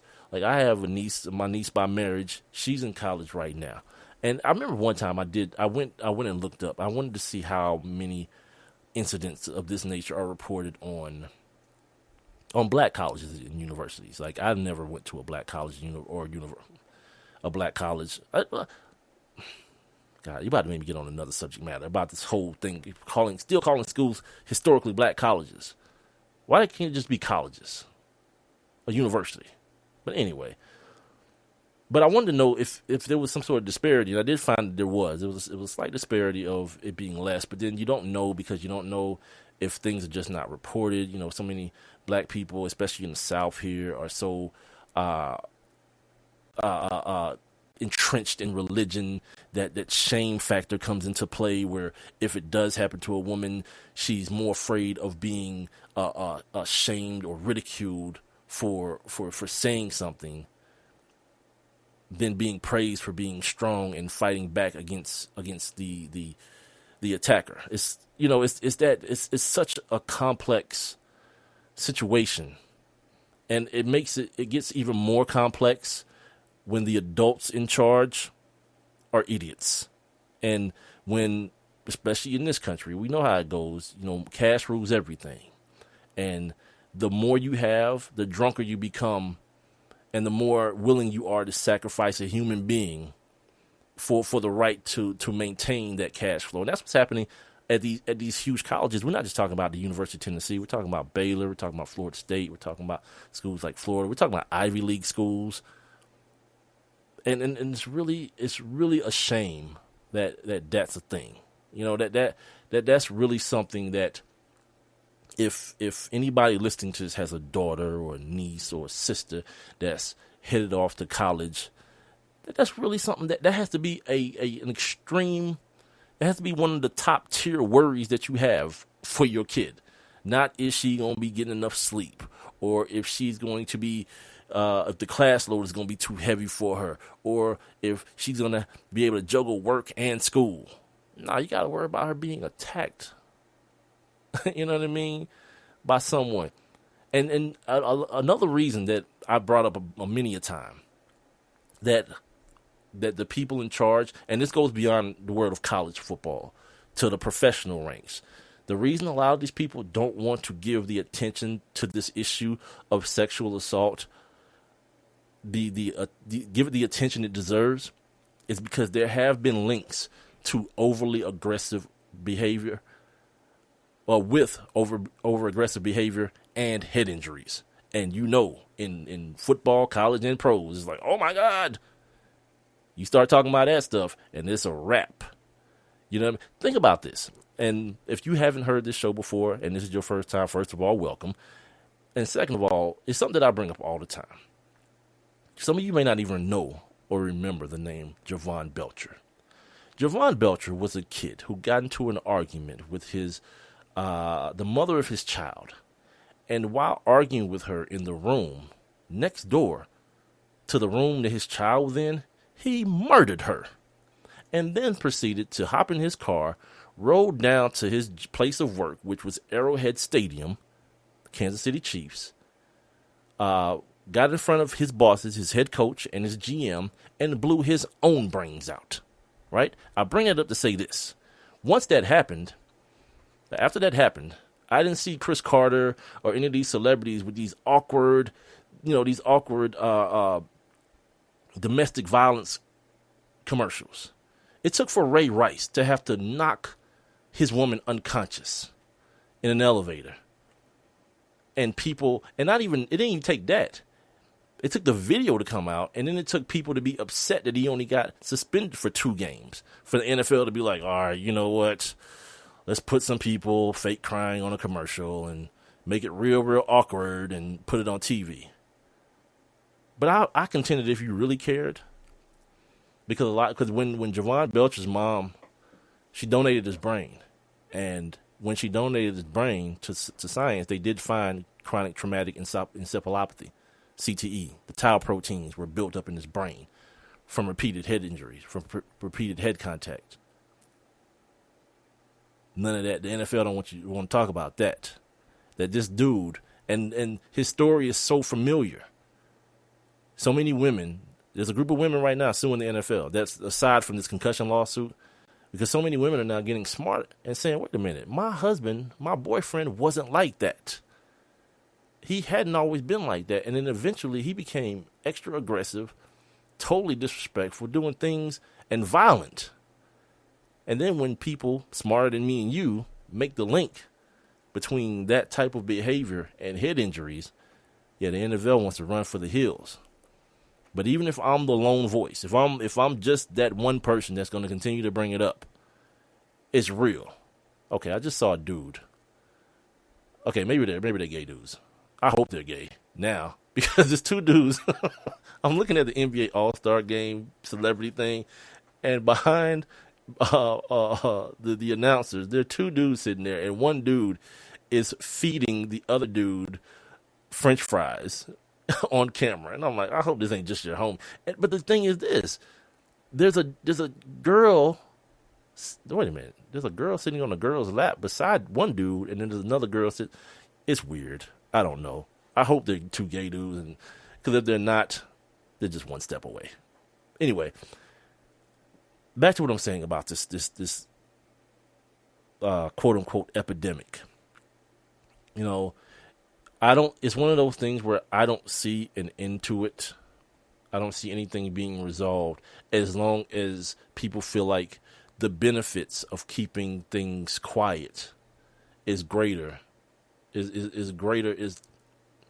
I guess I should say, when you go risk reward, the colleges and universities and the football programs and the basketball programs, the money makers for the schools, they're all about the reward. You know, no one wants to. And one of the things that I noticed in history and in society, that's why I'm not a big fan of the whole Black Lives Matter type thing. You know what I mean? Because it's another form of separatism. You know what I mean? And nothing has happened as far as black people progressing in this country without the help of white people. So you keep on believing that, you know, we shall overcome, and it's just we as in black people. Nah, it don't work like that. And I feel the same way about this rape crisis and this sexual assault thing. If the people who look like the people who are doing these things, they stand with the females. What I'm talking about is the guys. I've seen these protests, these people out there with mattresses and protest, and it's all women. It may be like two dudes whose girlfriend made them come out there. But what happens to the rest of the dudes? Like, part of the story at the University of Tennessee, one of the football players actually helped one of the young ladies, took her to the hospital, and it was rumored that this kid got jumped on by the other football players for betraying them, right? Now, this particular player, he denied that happened and no one assaulted him. But consequently, just, you know, by happenstance, yeah, he transferred. He's now, he's no longer at the University of Tennessee. He's at the University of Tennessee at Chattanooga. Just, you know, by chance. Nothing happened, but I'm just going to leave anyway. Come on, man. Like, I'm not the smartest dude in the world, but, you know, I can play connect the dots, and it's a shame, man. It's a shame that countrywide, basically, like, standing up for what's right is basically the wrong thing to do now. You know, everyone has to be in this cult of likability, and we've got to have this group think mentality, and everyone has to think the same way and do the same things. But no, that can't be, especially in a situation like this. This can't be that. You know, and trust me, it doesn't escape me, the Rolling Stones thing, the piece where the chick accused this whole fraternity, or the members of this fraternity, of raping her, only for them to find out that it didn't happen. See, that hurts women too. You know what I mean? It adds fuel to the fire of the people who say, see, man, these bros be lying. Okay. You know what I mean? You take the one example and spread it out. You know, spread it like mayonnaise if you want to, but I'll choose not to.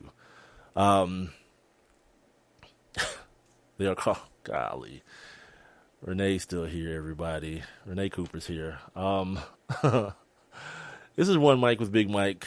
Spreaker.com is where you're hearing the show every Monday, Wednesday, and Friday, live at 7 p.m. Also, Spreaker has an app. It is for all your mobile devices, so no matter what you have, you can participate via the app. If you don't hear the show live, if your friends aren't able to hear the show live, make sure they know they can go to the Spreaker app and find every show that I've ever done, going all the way back to November, and participate in any bit of foolery they'd like to. Okay, so Renee is correcting me on something that all people who went to historically black colleges and universities correct me on. They are called historically black colleges because they were started at a time when we couldn't go to school anywhere else. It's our history, our legacy.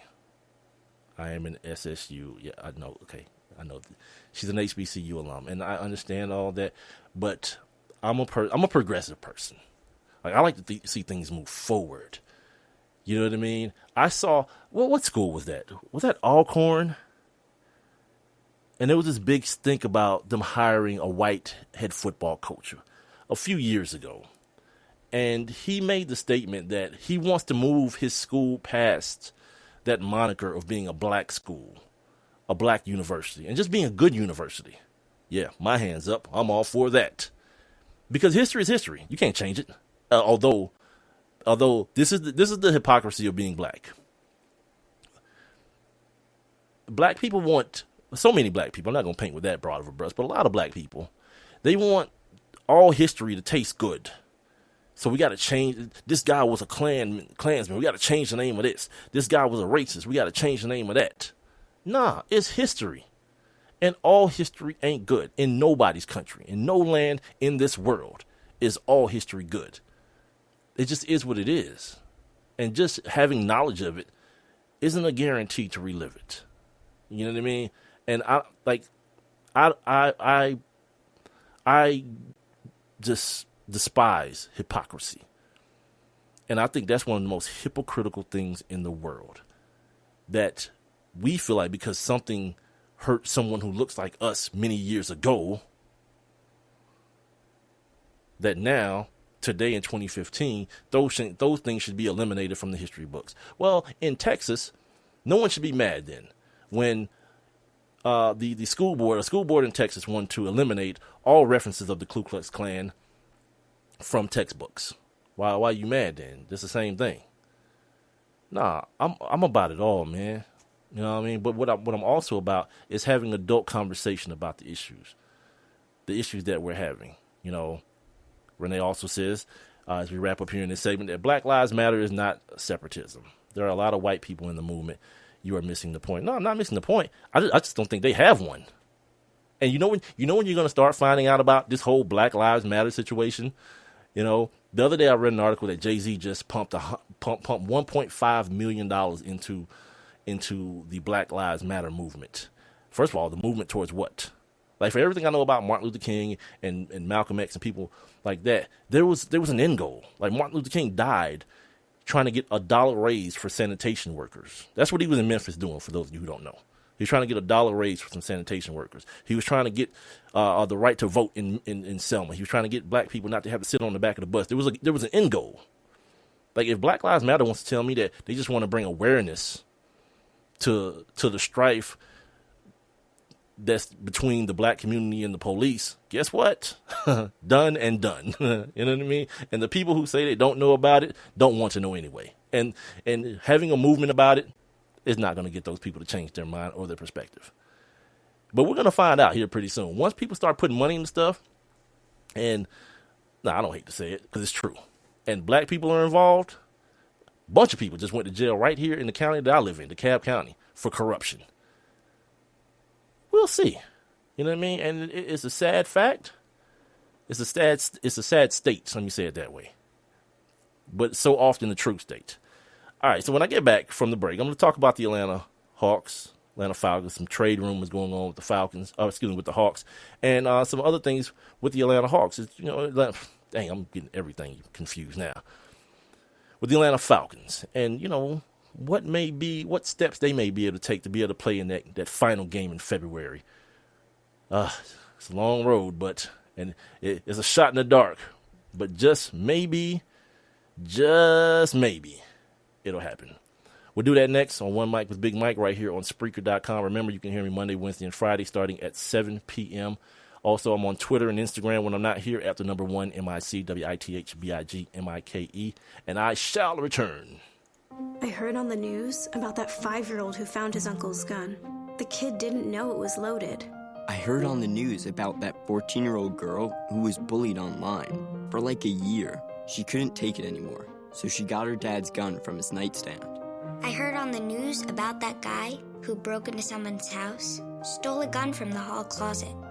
He accidentally shot his cousin in the head. She killed herself. And later, killed the owner of the store he was trying to rob. If you own a gun, you have a full-time responsibility. When you aren't using it, be sure it can't get into the hands of curious children, troubled teenagers, a thief, or anyone else who might misuse it. Your family, friends, and neighbors are all counting on you. Remember, always, lock it up. For more information on firearms storage safety, visit ncpc.org. This message brought to you by the National Crime Prevention Council, the Bureau of Justice Assistance, and the Ad Council. We asked kids what it took to be a dad. This is what they had to say. A father is always present. I mean, what real father figure can you have if they're not there? In order to be a good dad, you need to love your son. You need to put gas in your car so you don't break down in the middle of nowhere. And you need to make them breakfast. Yep.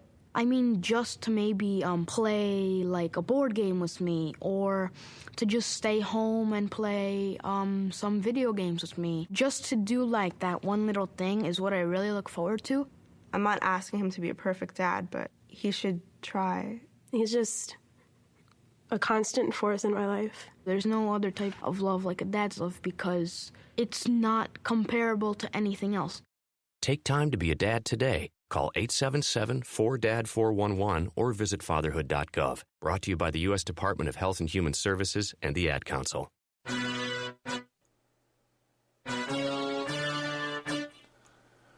Oh, yeah. Ready for the weekend.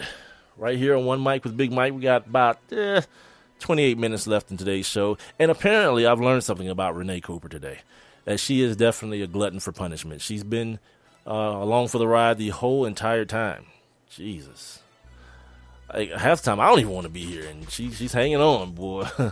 Good for her. Thank you, by the way. I appreciate it. I'm sorry. Like, every time I'm saying something and you hear me laugh, it's because something stupid just caught my eye on the television. And I'm looking at Draymond Green, and yeah, Draymond Green's he's one of my favorite guys to watch play basketball. Like, I like watching that whole Golden State team, man, play basketball, to be honest with you. Like, these idiots who run around here talking about, you know, the three-point shot is a gimmick. Cool. Guess what they're doing that other teams aren't? Winning damn near every game. So, yeah, put that in your pipe and smoke it. So, as far as the Atlanta Falcons go, right, they have the 17th pick in this year's draft. A lot of people are looking at pass rusher in the first round again for the second year in a row. Now, I'm not totally opposed to it, but you know, you just got rid of your safety, William Moore. Now, in no way, trust me, am I even intimating drafting a safety in the first round. No, the same way I don't believe in drafting a damn running back in the first round. Remember last year was going to be the renaissance of the running back. I think Charles Davis said that. Yeah, the running back is coming back. Yeah, 2 got drafted. Only 1 performed. And the team was bad. So there's that. Yeah, man, running backs ain't going to make no difference. That's why now Matt Forte don't have a job right now. He'll probably get on with somebody on some type of veteran deal. But the reality is, man, give me like a couple 4th-round dudes, you know, undrafted free agent type cat, and I'm going to ride with them. Yeah, you're going to get the same production, basically. Like paying Adrian Peterson again is what the Vikings did last year. Yeah, get your money. If you're Adrian Peterson, get your money. But for what it's worth, nah, he's a running back. You know, NFL running backs. Why? You know, why would I pay you? I'm gonna draft you in the 4th round, or hopefully later, and you're good, and I just run you into the ground. Doug Martin. Let's see if he returns to Tampa Bay. They might have gotten the best out of Doug. No need to paying him. So yeah, the Falcons got the 17th pick. Maybe wide receiver, go ahead and let, Roddy White ride off into the sunset, or, play for somebody else if he should. I think Roddy should have been playing for another team a couple years ago, if you ask me. But I think, Blank and Dimitrov, they made an emotional decision when it came to the guy who, they saw come out of the University of Alabama, Birmingham, and struggle at the beginning of his career, and then explode once Matt Ryan came into the picture.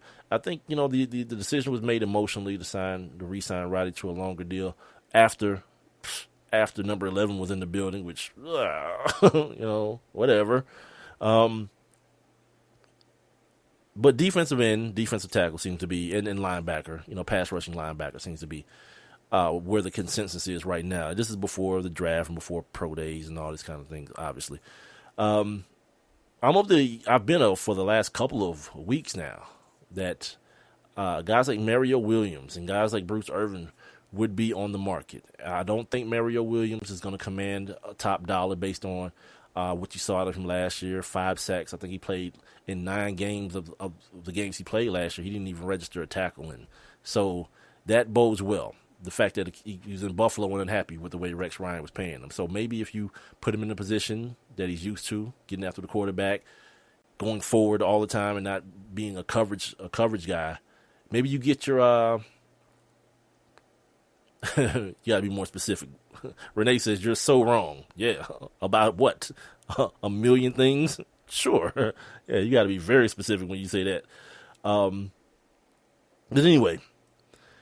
And Bruce Irvin, another guy, guy who went from putting his hand in the ground to then switching to linebacker. Maybe get a nice little deal for him. But I don't I kind of shudder against drafting another young guy that you've got to mold again with Vic Beasley, and it's gonna be a yeoman's task for the D-line coach, if it's still Brian Cox, to get those dudes up to speed and get them playing, to their potential, no matter, speaking of Vic Beasley, assuming that they draft the guy who's up to speed, or who is, of the same caliber. I saw an interesting article on ESPN today, and it talks about elite defenses and them being an alternate path to the Super Bowl, seeing as though the number 1 defense in the league just basically shut Cam Newton, the number 1 offense in the league, down. No touchdowns for the entire game. Put Cam on the ground, pressured him like 10, 20 times, something of that nature. And I found it very interesting, but it's going to take time. Now, I think Matt Ryan is a good quarterback, but the consensus is against me here in Atlanta that he is average. So let's go with that for right now. He's average, right? And you still got Julio, for whatever that's worth. But defensively, you can't stop nobody. Like the Falcons, if you can't touch the quarterback, you can't get him on the ground, it's hopeless, man. It puts something. I remember hearing Peyton Manning talk about this in his first year when his defense was bad. He felt like punting was a sin. In essence, that I can't punt the football. You know what I mean? Because my defense is that bad, and it's more likely than not that the other team is going to score. And it's almost like you can see that happening with Matt Ryan, man, pressing, feeling like every 3rd and 8, you can't check the ball down, or you can't throw the ball away, because if you do, that's why you saw so many interceptions, forcing the football when you shouldn't have. Maybe you just eat it. Under normal circumstances, you just eat the football and punt. Nope. Interception. Pick 6. Interceptions in the red zone at that, where you don't get no points. He had a bunch of those at the beginning of last year. So this article talks about passing production and efficiency, how it continued to rise in 2015. NFL teams have never thrown for more yards per game, tossed more touchdowns, completed passes at a higher rate, and thrown interceptions at a lower rate than they did in 2015. So the passing game is alive and well in the NFL. There were a record number of quarterbacks with at least 30 touchdown passes, and quarterbacks threw at least 3 touchdown passes in the game, more times than in any other season in NFL history. So, Cats is chunking. And the other thing this does too, to be honest with you, it makes it harder to value or to place value on your quarterback. like when everybody's doing it, like people were actually trying to convince me, and probably themselves as well, that Alex Smith was somebody's like primetime quarterback. Sure. Sure. All right, let's go with that.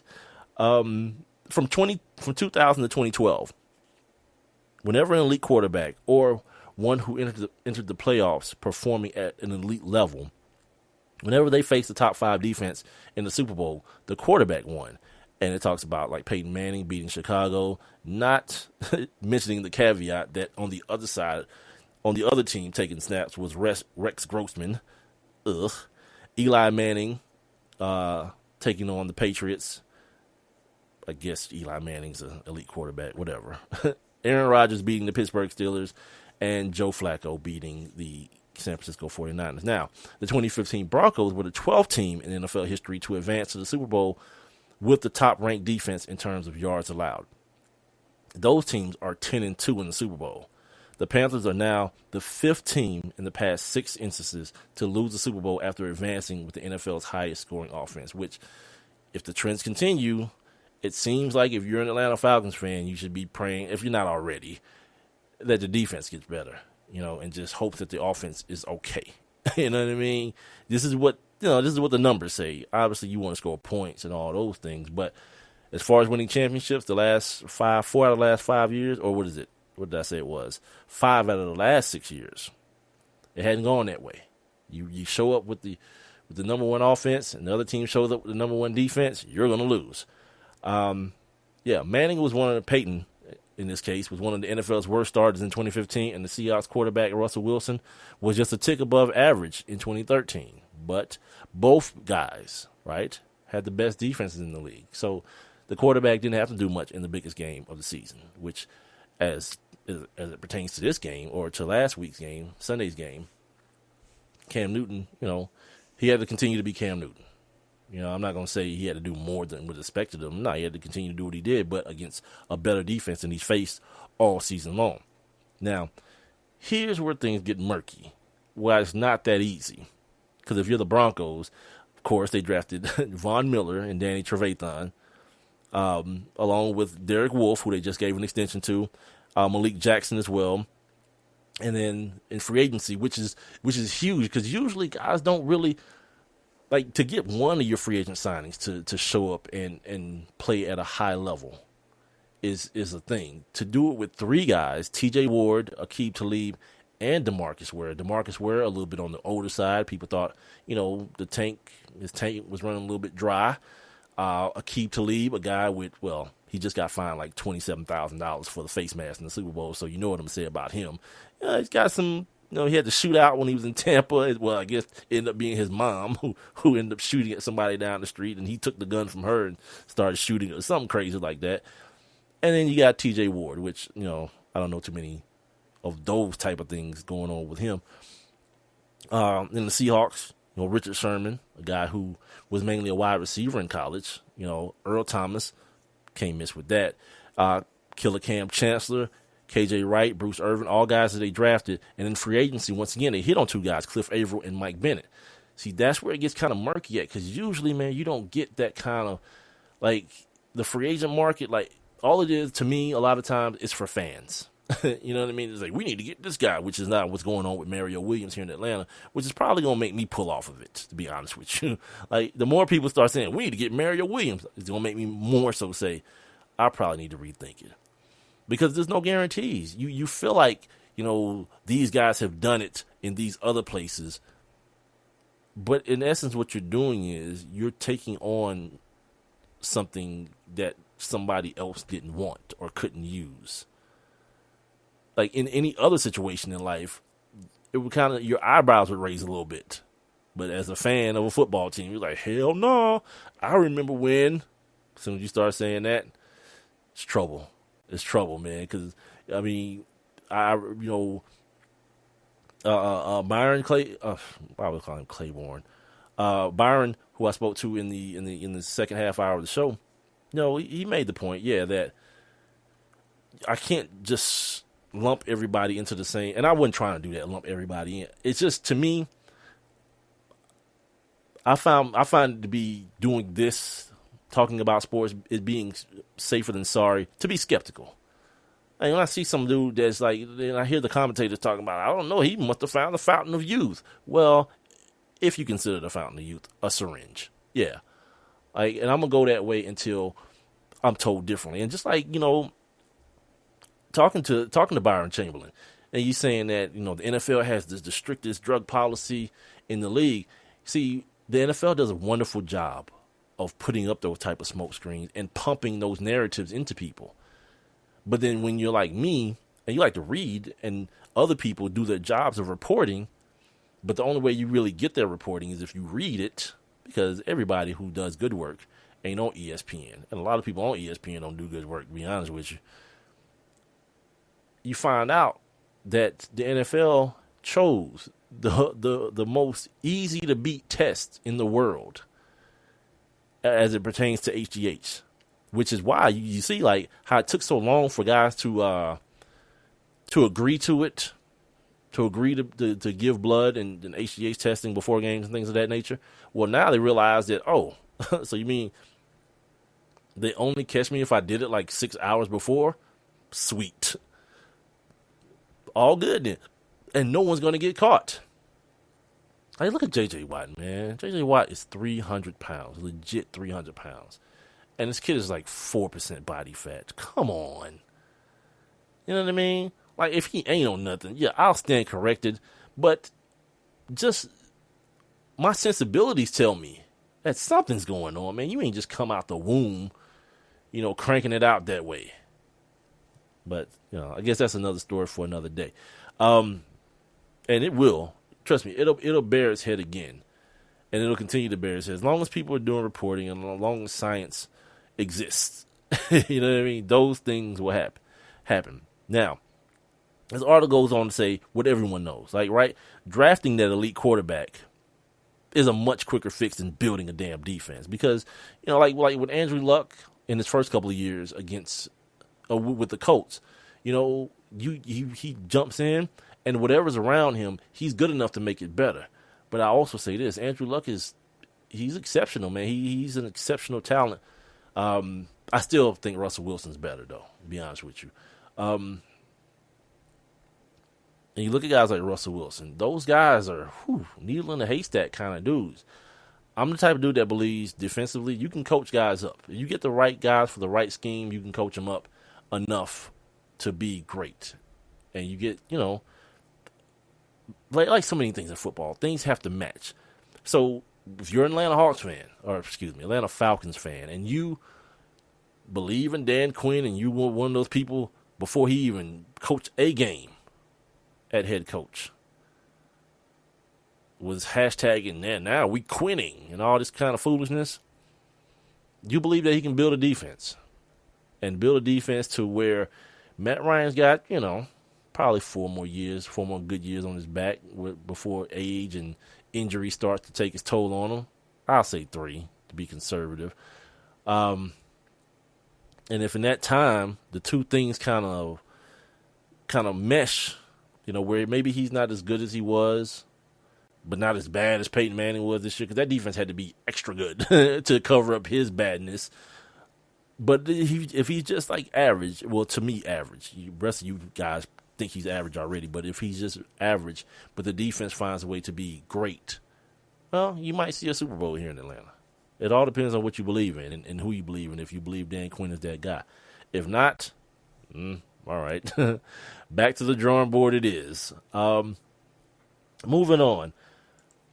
With the Atlanta Hawks, Al Horford, congratulations to Al Horford. By the way, I didn't even mention Paul Millsap. Congratulations to Paul Millsap for his second consecutive All-Star game appearance. Al Horford was named today as a replacement for Chris Bosh, who has, I think, a heel injury or something of that nature. He has some sort of lower leg injury. So Al Horford will be joining his Hawks teammate for now because Al Horford, his name has been mentioned in a lot of trade rumors. He, Jeff Teague, Kyle Korver. I just read today, as a matter of fact, that the Cleveland Cavaliers are showing interest in one Kyle Korver, which I think is a better fit for him. I said it last year, Kyle Korver is a starter on this team.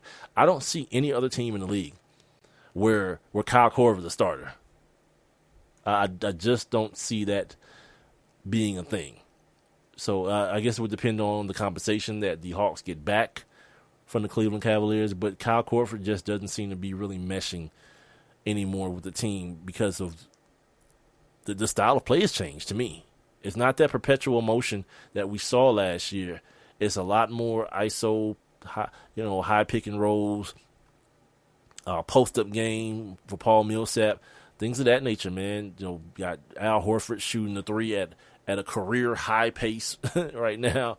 I've been talking about for his entire career, too. Like, he's probably shot, I think he shot more threes in totality this year than he's shot in his entire career at this point. And we're only not at the halfway point. Like, stop saying that, too. Like, it's called math. You're not, if you play 82 and dudes have played 50-something games, you're not at the half. It's not the halfway point in the season. Guys got like 30 games left. By my math, and it is, of course, the Cobb County Public Schools, so by those standards, that's less than half to go. But at this point in the season, man, I don't think Kyle Korver being there makes or breaks this basketball team. And I thought that way last year, though. I actually thought that Kyle Korver not being in the fold through the playoffs and not being effective in the playoffs hurt the team more than anything, more than anybody. DeMar Carroll's injury, Kent Bazemore, than any of those things.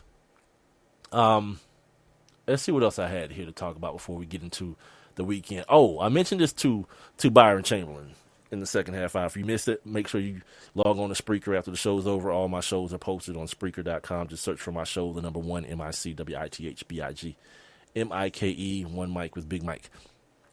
I was talking about this guy, Gary Myers, and how Gary Myers, I think he was on the Dan Patrick show today.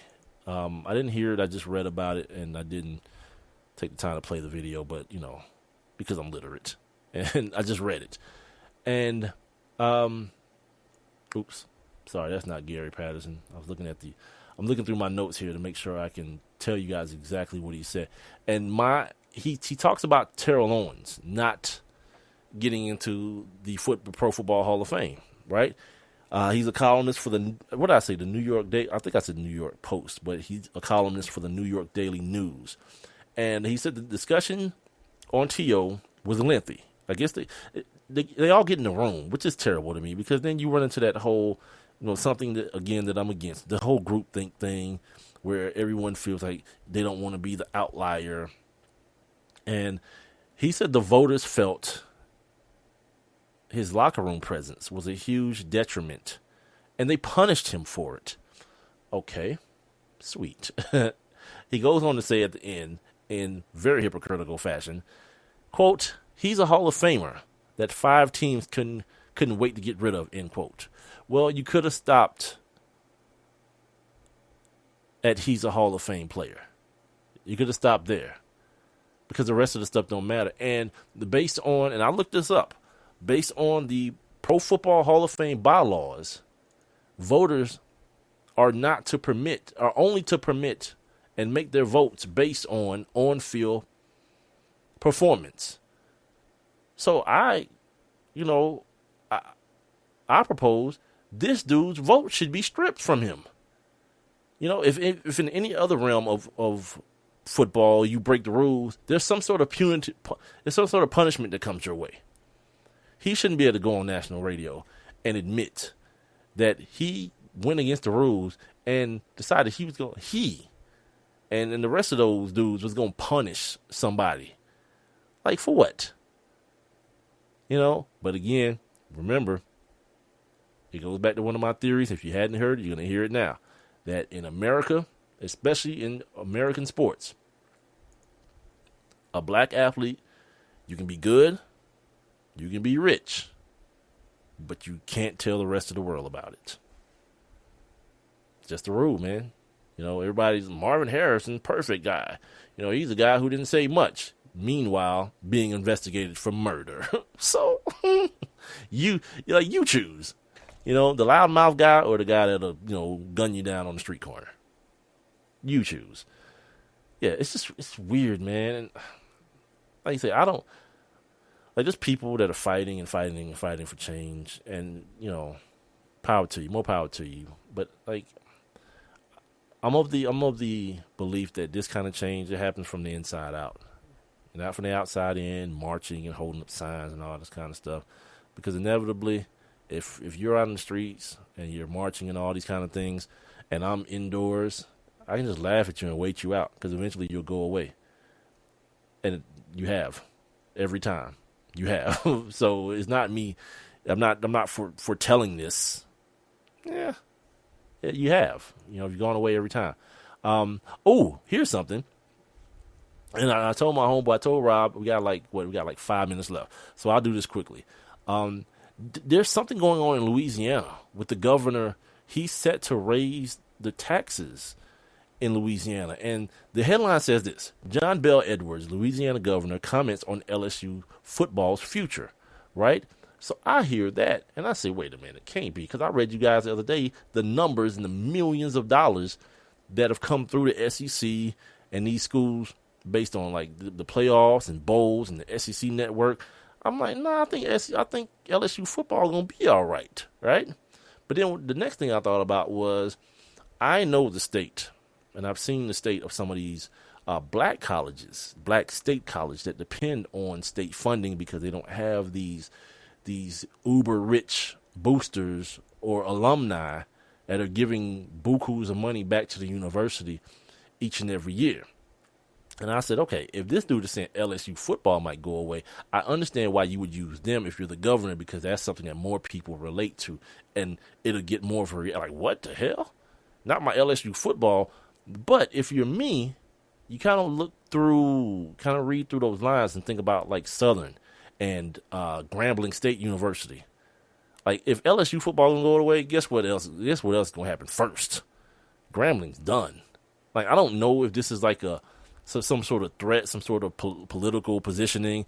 I'm not sure, to be honest with you. But what I am sure is that you damn sure ain't getting rid of LSU, and like the Southern Jaguars are playing in the Bayou Classic next year. That ain't happening. What he says is, this is per the Times-Picayune, LSU football is one of the many institutions that could suffer if his proposed tax increases are passed. Quote, student athletes across the state would be ineligible to play next semester. I don't say this to scare you, but I'm going to be honest with you, end quote. This is the governor.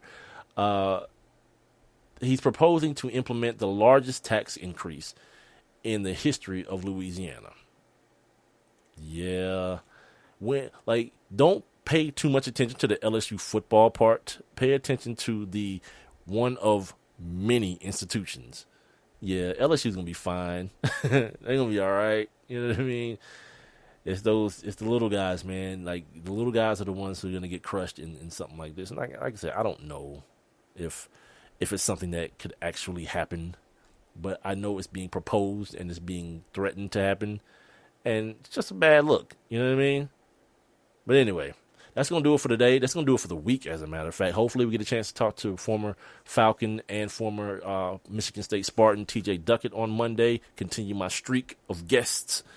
Thanks to Renee Cooper, my new friend, who thinks I'm a Scrooge, for joining the show today via the live interactive chat room. And remember, you guys can join the chat room each and every Monday, Wednesday, and Friday at 7 p.m.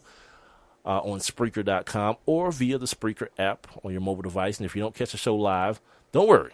You guys can also download and stream the show straight from the Spreaker site. You can also go to YouTube and get it as well at the number 1 MICWITHBIGMIKE. Also, like my Facebook page. I'll be on social media all weekend long on Twitter, Instagram, Facebook.com/ONEMICWITHBIGMIKE. And hopefully come back on Monday, talking about, I guess I'll talk about the damn slam dunk contest. I don't want to, be honest with you. They got the All-Star game, All-Star celebrity game going on right now. Kevin Hart lied, said he retired, but guess what? Kevin Hart went from coach to player. He's now on, I think there's a kid coaching the game, actually. A child is coaching the game. So yeah, this is ridiculous. I'm probably going to go watch some Netflix here in just a second, hang out with my fam. But you guys have a good weekend. Make sure you check out the All-Star game, 3-point shootout, skills championship. The game will be on Sunday, and then I'll hopefully return on Monday if, a comet don't come down from the sky and blow my house up or anything like that. Hopefully that doesn't happen. I'll come back on Monday with a brand new show. Have a nice guest lineup for the week. Again, try to continue this streak of guests, man. And we'll do it all again on Monday, man. This is One Mic with Big Mike. I, of course, am Big Mike, and I appreciate you guys for another good week of shows, or another average week of shows, if I'm going to be honest with you. I'll see you guys on Monday.